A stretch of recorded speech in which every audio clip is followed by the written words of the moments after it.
नवरात्र के 9 दिनों में आपको योग धर्म, वेद धर्म, सनातन धर्म के 9 सनातन शाश्वत सत्यों को क्रमशः कहेंगे और एक एक सत्य को कैसे जीवन में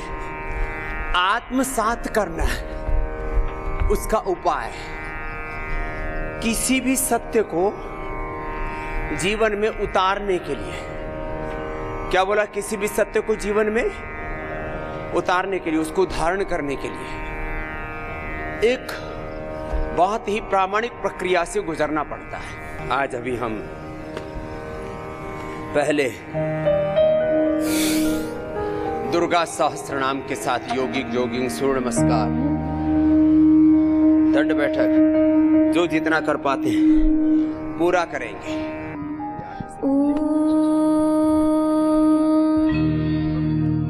अथ श्री दुर्गा सहस्रनाम स्तोत्रम्। अस्य श्री दुर्गा स्तोत्र महामन्त्रस्य हिमवान् ऋषिः अनुष्टुप् छन्दः। दुर्गा भगवती देवता श्री दुर्गा प्रसाद सिद्ध्यर्थे जपे विनियोगः। ध्यानम्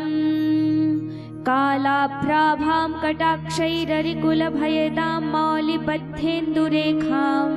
शङ्खं चक्रं कृपाणं त्रिशिखमपि करैरुद्वहन्तीं त्रिनेत्रां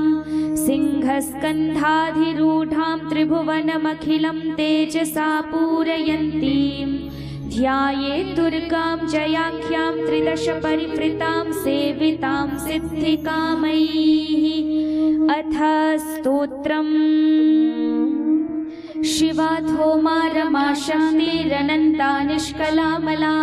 शान्ता माहेश्वरी नित्या शाश्वता परमा क्षमा अचिन्त्या केवलानन्ता शिवात्मा परमात्मिका अनादिरव्यया शुद्धा सर्वज्ञा सर्वगाचला एकानेक विभागस्था मायातीता सुनिर्मला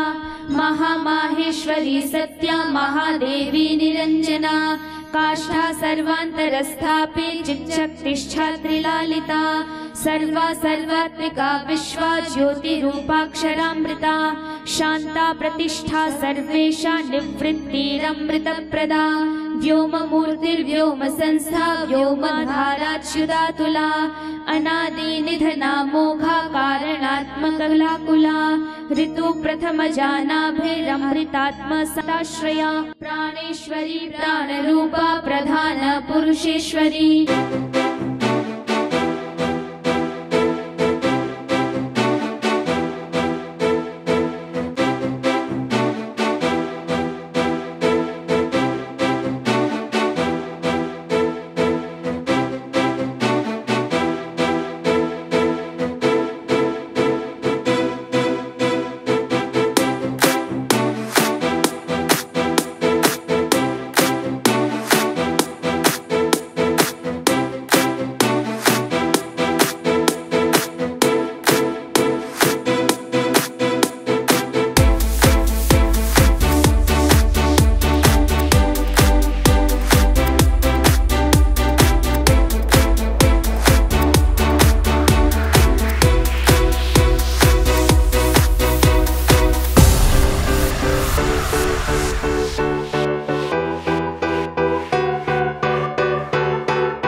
कीर्तिश्चैव कीर्तिता नरवाहिनी पूजा विभाविनी सौम्या भोग्य भाग्यभोगायिनी शोभावती शांकरी च लोला माला विभूषिता परमेष्टि प्रिया चैव त्रिलोक सुंदरी मता नंदा संध्या कामधात्री महादेवी सुसात्विका महामहिष दर्पघ्नी पद्ममाला घहारिणी विचित्र मुकुटा रामा कामदाता प्रकीर्तिता पीतांबरधरा दिव्या विभूषण विभूषिता दिव्याख्या सोमवदना जगत् संसृष्टिवर्जिता निर्यंत्रा यंत्रवाहस्था नंदिनी रुद्रकालिका आदित्यवर्णा कौमारी मयूर वरवाहिनी पद्मासनगता गौरी महाकाली सुरार्चिता अदितिर्नियता रौद्री पद्मगर्भा विवाहना विरूपाक्षा केशिवाः गुहापुरा निवासिनी महाफलानवत्यांगी कामरूपा सरिद्वरा भास्वद्रूपा मुक्तिदात्री प्रणत क्लेशभंजना कौशिकी गोमिनी रात्रि स्त्रीलशारी विनिवासिनी बहुरूपा सुरूपा च विरूपा रूपवर्जिता भक्तार्ती शमना भव्या भव भाव विनाशिनी सर्वज्ञान परितांगी सर्वासुर विमर्दिका विकस्विनी सामगीता भवांक निलया प्रिया दीक्षा विद्याधरी दीप्ता महेन्द्राहितपातिनी सर्वदेव मया दक्षा समुद्रांतरवासिनी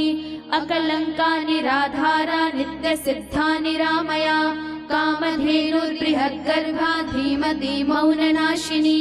निसंकल्पा निरातंका विनया विनयप्रदा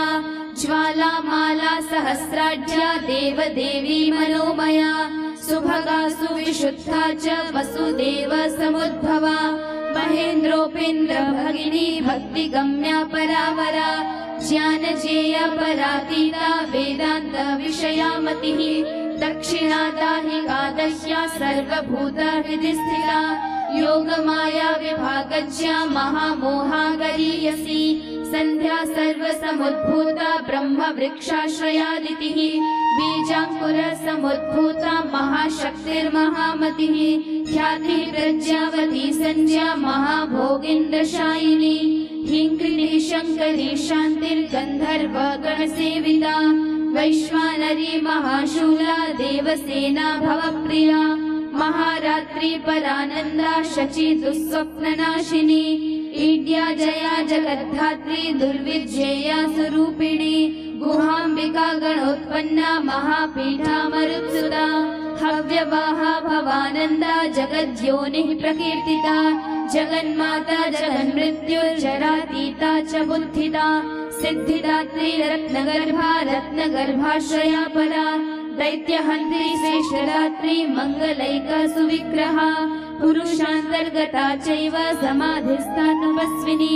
दिवि स्थिता गणेन्द्रा च सर्वेन्द्रिया मनोधृतिः सर्वभूता हृदिस्था च तथा संसारतारिणी वेद्या ब्रह्म विवेद्या च महालीला प्रकीर्तिता ब्राह्मणी बृहती ब्राह्मी ब्रह्मभूता गहारिणी हिरण्मयी महादात्री संसार परिवर्तिका सुमारिणी स्वरूपा च भास्विनी धारिणी तथा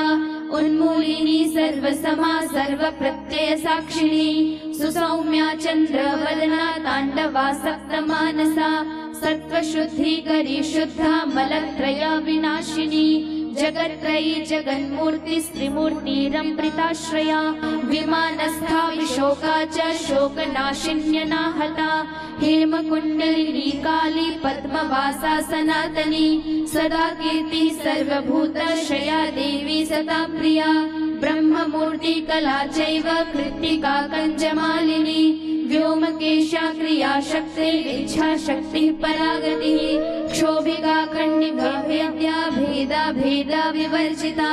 अभिन्ना भिन्न संस्थाना वशिनी वंशधारिणी गुह्य शक्ति गुह्य तत्वा सर्वदा सर्वतोमुखी भगिनी च निराधारा निराहारा प्रकीर्तिता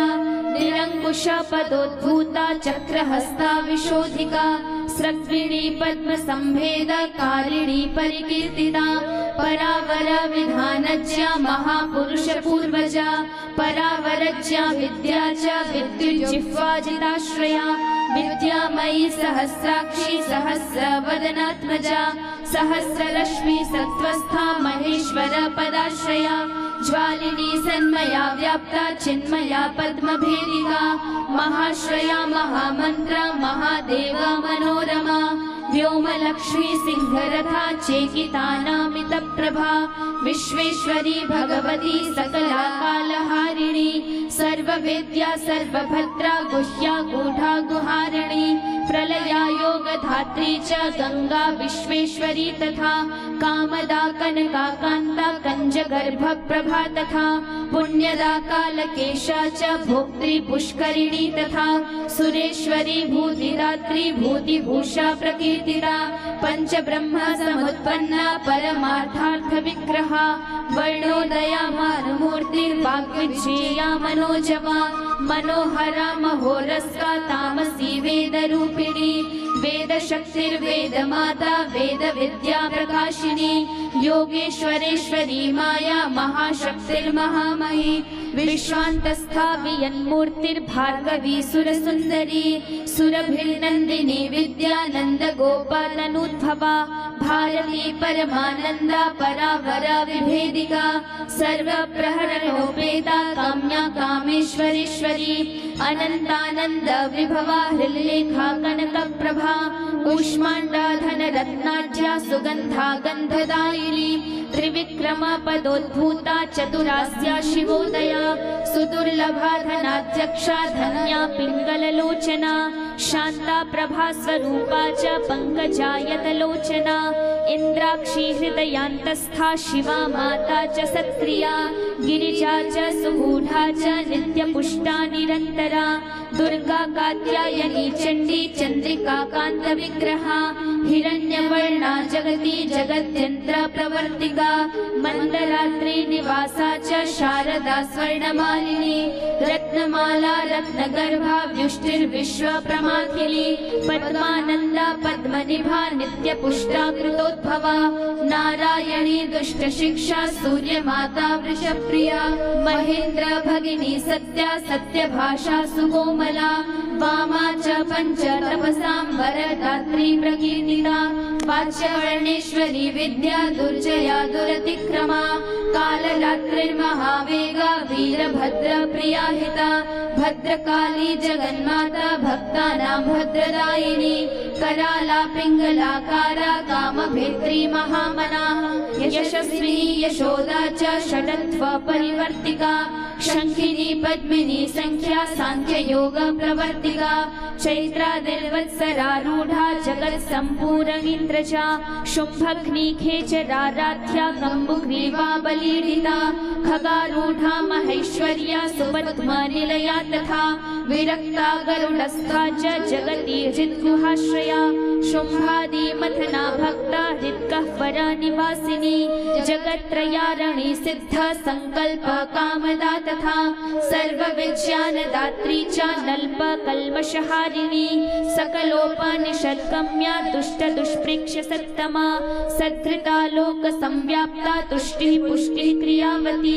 विश्वामरेश्वरी चैव भुक्तिमुक्तिप्रदायिनी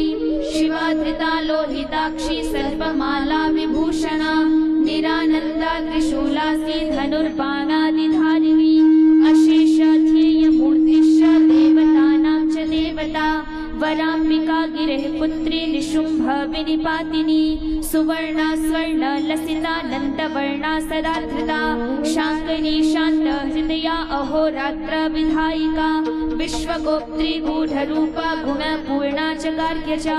गौरी शाकम्भरी सत्या सन्धा सन्धा त्रयी धृता सर्वपाप विनिर्मुक्ता सर्वबन्ध विवर्जिता सांख्ययोग समाख्याता अप्रमेया मुनिडिता विशुद्ध सुकुलोद्भूता बिन्दुनाद समादृता शम्भुवामाङ्गगा चैव शशितुल्य निभानना वनमाला विराजन्ती अनन्त शयनादृता नर नारायण नारायणोद्भूता नारसिंही प्रकीर्तिता दैत्य प्रमाथिनी शंख चक्र पद्म गदाधरा संकर्षण समुत्पन्ना अंबिका संजनाश्रया सुवृता सुंदरी चैव धर्म कामार्थदायिनी मोक्षदा भगरी निल्या पुराण पुरुषात्रिता महाविभूतिराराध्या सरोज निलया समा अष्टादश भुजानादिल नीलोत्पलदलक्षिणी सर्वशक्ति समारूढ़ा धर्मा धर्म विवर्जिता वैराग्य ज्ञान निरता निरालोका निरिंद्रिया विचित्र गहनाधारा शाश्वत स्थान वासिनी ज्ञानेश्वरी पीठचेला वेद वेदांग पारगा मनस्विनी मन्युमाता महामन्यु समुद्भवा अमन्युरमृता स्वादा पुरंदर परिष्टुता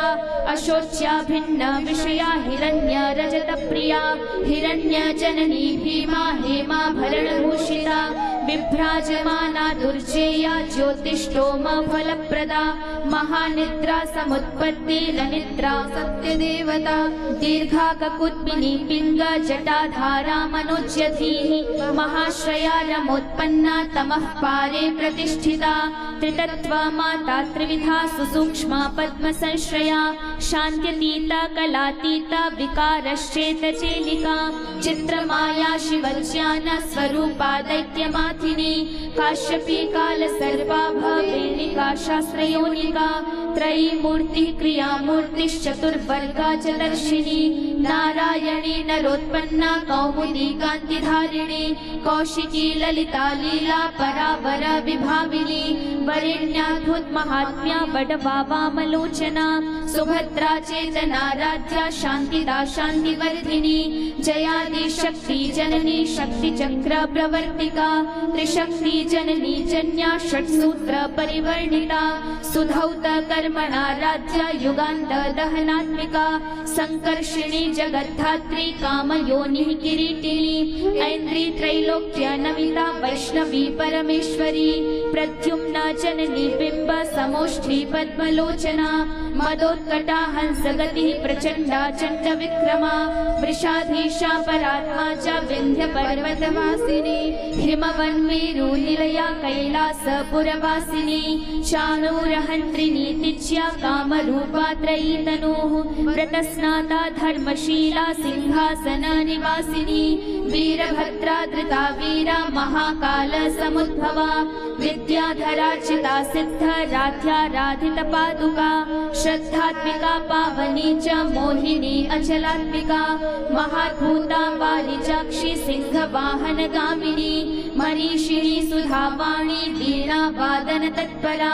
श्वेतवाहा निषेव्या च लसन्मतीररुन्धती हिरण्याक्षी तथा चैव महानंद प्रदायिनी वसुप्रभा सुमाल्याप्त कंधरा पंकजानना परावरा वरारोहा सहस्र नयनार्चिता श्रीरूपा श्रीमती श्रेष्ठा शिवनाम्नी शिवप्रिया श्रीप्रदा श्रित कल्याणा श्रीधरार्थ शरीरिणी श्रीकलानंद दृष्टिश्च हिक्षुत्रारातिसूदिनी रक्तबीज निहंत्री च दैत्य संघ विमर्दिनी सिंहारूढ़ा सिंहिकास्या दैत्य शोभित पायिनी सुकीर्ति सहिता छिन्न संशया रसवेदिनी गुणाभिरामा नागारी वाहना निर्जरार्चिता नित्योदिता स्वयं ज्योतिः स्वर्णकाया प्रकीर्तिता वज्रदंडांकिता चैव तथामृत संजीवनी वज्रच्छन्ना देवदेवी वर वज्रस्व विग्रहा मांगल्या मंगलात्मा च मालिनी माल्यधारिणी गंधर्वी तरुणी चांद्री खड्गायुधधरा तथा सौदामिनी प्रजानंदा तथा प्रोक्ता भृगुद्भवा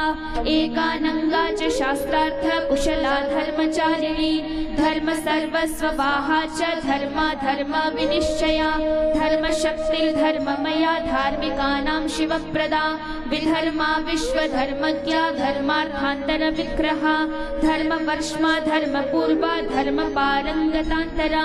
धर्मोपदेष्टि धर्मात्मा धर्मगम्या धराधरा कपालिनी शाकलिनी कलाकलित विग्रह सर्वशक्ति विमुक्ता च कर्णिकारधराक्षरा कंस प्राणहरा चैव युग धर्मधरा तथा युग प्रवर्तिका प्रोक्ता त्रिसन्ध्याध्येय विग्रहा स्वर्गापवर्गदात्री च तथा प्रत्यक्ष देवता आदित्या दिव्यगन्धा च दिवाकर निभप्रभा पद्मासन गता प्रोक्ता खड्गबाण शरासना शिष्टा विशिष्टा शिष्टेष्टा शिष्टश्रेष्ठ प्रपूजिता शतरूपा शतावर्ता विततारा समोदिनी सूर्येन्दुनेत्रा प्रद्युम्न जननी सुष्ठुमायिनी सूर्यान्तरस्थिता चैव सत्प्रतिष्ठित विग्रहा निवृत्ता प्रोच्यते ज्ञान पारगा पर्वतात्मजा कात्यायिनी चण्डिका च चण्डी हैमवती तथा दाक्षायणी सती चैव भवानी सर्वमङ्गला धूम्रलोचन हन्त्री च चण्डमुण्ड विनाशिनी योगनिद्रा योगभद्रा समुद्र तनया तथा देवा प्रियङ्करी शुद्धा भक्त भक्ति प्रवर्धिनी त्रिनेत्रा चन्द्र मुकुटा प्रथमार्चित पादुका अर्जुनाभीष्टदात्री च पाण्डव प्रियकारिणी कुमार लालनासक्ता हर बाहुपधानिका विघ्नेश जननी भक्ता विघ्नस्तोम प्रहारिणी सुस्मितेन्दुमुखी नम्या जया प्रिया सखी तथा अनादि निधिना प्रेष्ठा चित्रमाल्यानुलेपना कोटिचन्द्र प्रतीकाशा कूटजाल प्रमाथिनी कृत्या प्रहारिणी चैव मारणोच्चाटिनी तथा सुरासुर प्रवन्द्याङ्घ्रि मोहग्नि ज्ञानदायिनी षड्वैरी निग्रहकारी वैरवित्राविनी तथा भूतसेव्या भूतधात्री भूतपीडा विमर्दिका नारदस्तुत चारित्रा वरदेशा वरप्रदा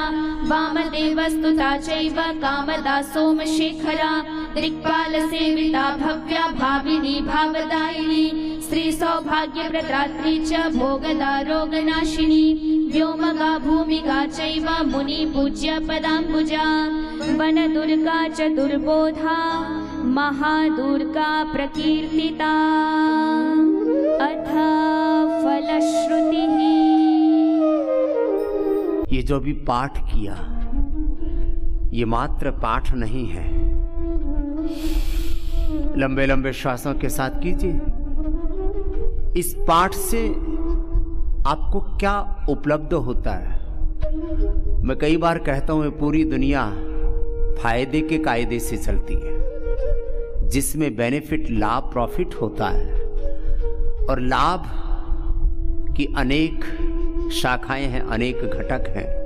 अनेक पहलू हैं। शारीरिक लाभ, मानसिक लाभ, आध्यात्मिक लाभ, आर्थिक लाभ, व्यवहारिक लाभ, पारमार्थिक लाभ,